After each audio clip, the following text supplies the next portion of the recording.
बिस्मिल्लाहिर्रहमानिर्रहीम। Dear students, अस्सलाम वालेकुम। आज हम अपनी सेक्शन सीरीज़ का section 1 of the Muslim family laws ordinance 1961 उसको हम डेप्थ में डिस्कस करेंगे, जो कि short title, extent, application and commencement से रिलेटेड है।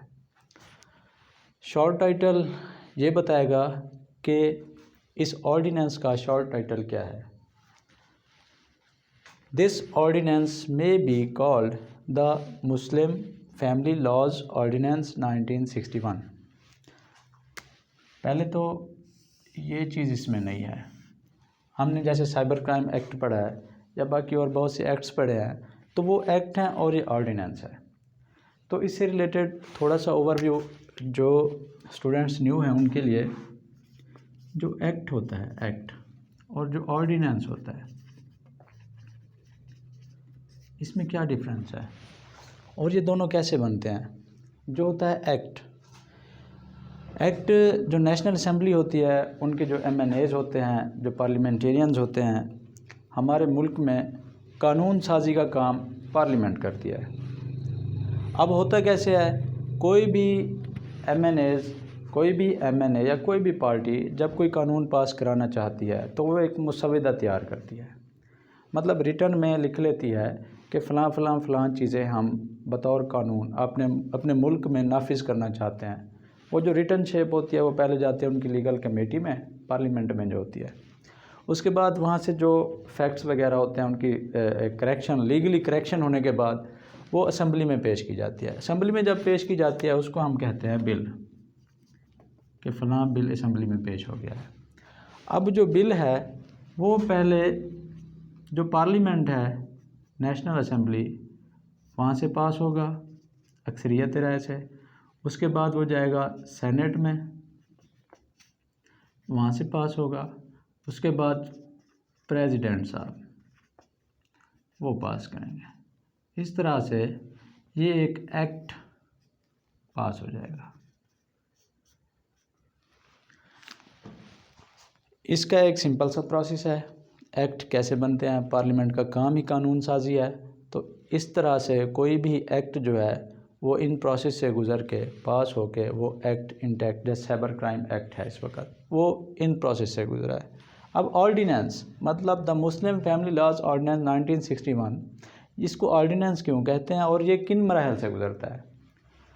जैसा कि आपको पता है, कॉन्स्टिट्यूशन ऑफ पाकिस्तान का जो आर्टिकल 89 है, आर्टिकल 89 और आर्टिकल 128, ये जो है प्रेसिडेंट साहब को, चलें पहले हम प्रेसिडेंट साहब की जो पावर्स हैं वो देख लेते हैं। आर्टिकल 89 प्रेसिडेंट साहब को ये एम्पावर करता है, उसको पावर देता है कि अगर मुल्क के अंदर फौरी तौर पर कोई कानून साजी करनी है, उन दिनों जबकि असेंबली सेशन में ना हो, फौरी तौर पर अगर किसी कानून की ज़रूरत बन गई है, ज़रूरत पेश आई है, तो आप क्या करेंगे, प्रेसिडेंट साहब ऑर्डिनेंस जारी कर सकते हैं। आर्टिकल 89 के तहत वो ऑर्डिनेंस जारी करेंगे। अब ये ऑर्डिनेंस, इसकी मियाद क्या होगी, इसकी मुद्दत क्या होगी, 120 डेज़ तक ये वैलिड होगा। बिल्कुल जब भी प्रेसिडेंट ये ऑर्डिनेंस पास करेगा, बिल्कुल वैसे ही इन्फोर्स होगा ये जैसे कोई एक्ट इन्फोर्स होता है पाकिस्तान में। प्रेसिडेंट साहब ने आर्टिकल 89 कॉन्स्टिट्यूशन ऑफ पाकिस्तान के, उसके तहत इस पावर को इस्तेमाल करते हुए ऑर्डिनेंस पास किया, जो कि 120 दिन तक इंटैक्ट रहेगा। अब आपके दिमाग में ख्याल आएगा, क्वेश्चन आएगा कि ये ऑर्डिनेंस 1961 के बाद अब तक इंटैक्ट है, इन्फोर्स्ड है, क्यों, जबकि उसके 120 दिन आप कह रहे हैं। तो इसका जवाब ये है कि इसके बाद 120 दिन से पहले पार्लियामेंट के पास दोबारा भेजा जाता है नेशनल असेंबली में, और इस प्रोसेस से उसे गुजारा जाता है।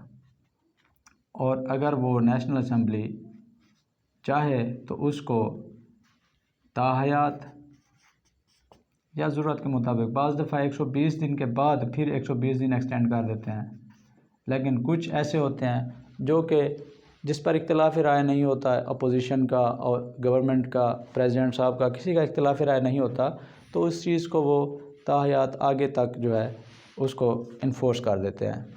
अब the Muslim family laws ordinance 1961 को बनाने के बाद 120 दिनों में उसको असेंबली के थ्रू दोबारा से उसको इन्फोर्स कराया गया है। अब ये ऑर्डिनेंस प्रेसिडेंट के बनाने के बाद असेंबली के प्रोसेस से गुज़र के अब इस वक्त तक 2022 तक ये इन्फोर्स्ड है और इंशाल्लाह आगे भी रहेगा। अब एक और चीज़ आपको बताता जाऊँ, सेम पावर जो गवर्नर होते हैं आर्टिकल 128 के तहत, ये पाकिस्तान की बात की है हमने कि ऑर्डिनेंस कैसे बनाया जाएगा। अगर किसी प्रोविंस में, अगर किसी सूबे में ज़रूरत पेश आई है कि फ़ौरी तौर पर कोई कानून पास किया जाए, तो उसके लिए गवर्नर के पास होती है power article 128 of constitution of Pakistan, जिसके तहत वो कोई भी ऑर्डिनेंस पास कर सकते हैं और उसकी जो है इसकी 120 डेज़ तक इंटैक्ट रहेगा और वो 90 डेज़ तक, और बाकी सेम प्रोसेस है कि अगर उसको बाद में उसकी ज़रूरत पेश आती है असेंबली से पास होने के बाद, वो दोबारा आगे तक चल सकता है, अदरवाइज़ 90 डेज़, और इसको एक्सटेंड भी किया जा सकता है नेक्स्ट 90 डेज़ तक। तो ये हो गई कि ऑर्डिनेंस और एक्ट में क्या फ़र्क है। क्योंकि हम the Muslim family laws ordinance को डिस्कस करने जा रहे थे, तो जो स्टूडेंट्स हमारे न्यू हैं उनके लिए इस चीज़ को समझना लाजमी था। इसके बाद subsection 1 clear, this ordinance may be called the Muslim family laws ordinance 1961, यहाँ तक क्लियर। उसके बाद शॉर्ट टाइटल हो गया। एक्सटेंड क्या है? It extends to the whole of Punjab and applies to all Muslim citizen of Pakistan wherever they may be. ये चीज़ अब ये ऑर्डिनेंस का सेक्शन 1 का सब सेक्शन 2 ये कह रहा है कि ये पूरे पंजाब तक एक्सटेंड करता है, और जो अब ये पंजाब का वर्ड 2015 में अमेंडमेंट के ज़रिए यहाँ पे आया था, लेकिन ये जो पाकिस्तान के तमाम सिटीज़न्स हैं उन सब पे लागू है। And applies to all Muslim citizens of Pakistan wherever they may be. इस चीज़ को आपने समझना है, wherever they may be, कि वो जहाँ पे भी हैं। मतलब ये नहीं है कि जो मुसलमान पाकिस्तानी सिटीज़न पाकिस्तान के अंदर है सिर्फ वो इसको फॉलो करेगा, हरगिज़ नहीं।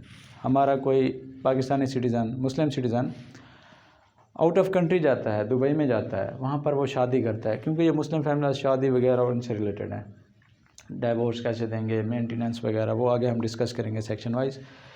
तो अगर वो कुछ भी करेगा तो वो इसको फॉलो करेगा। अगर कोई यूएई में है, दुबई में है, या सऊदीया में है, या जहाँ भी है, तो वो इस ऑर्डिनेंस को बिल्कुल मनो अन फॉलो करेगा। ऐसे फॉलो करेगा जैसे वो पाकिस्तान के अंदर होते हुए उसको फॉलो करता है। अब it shall come into force at once, ये चीज़ एट वंस, हमने पहले जितने भी एक्ट्स या ऑर्डिनेंस पढ़े हैं उसमें बाज़ दफ़ा लिखा होता है, कोई डेट लिखी होती है, या फिर लिखा होता है कि जब कहा जाएगा तब ये इन्फोर्स होगा। इसमें लिखा हुआ है it shall come into force at once. At once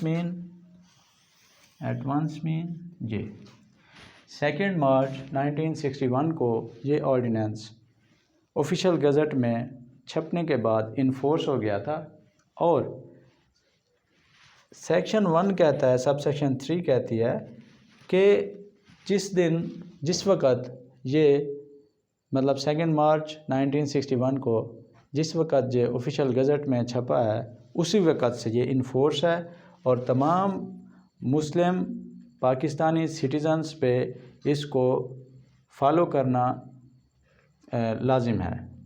अब हमने ये चीज़ें डिस्कस कर ली। शॉर्ट टाइटल ये हो गया, एक्सटेंट ये हो गई, एप्लीकेशन अप्लाई होता है कहाँ तक, ऑल सिटीज़न ऑफ पाकिस्तान और wherever they may be. Commences उसी वक़्त से कमेंस हो गया है। ये हमारा सेक्शन 1 है।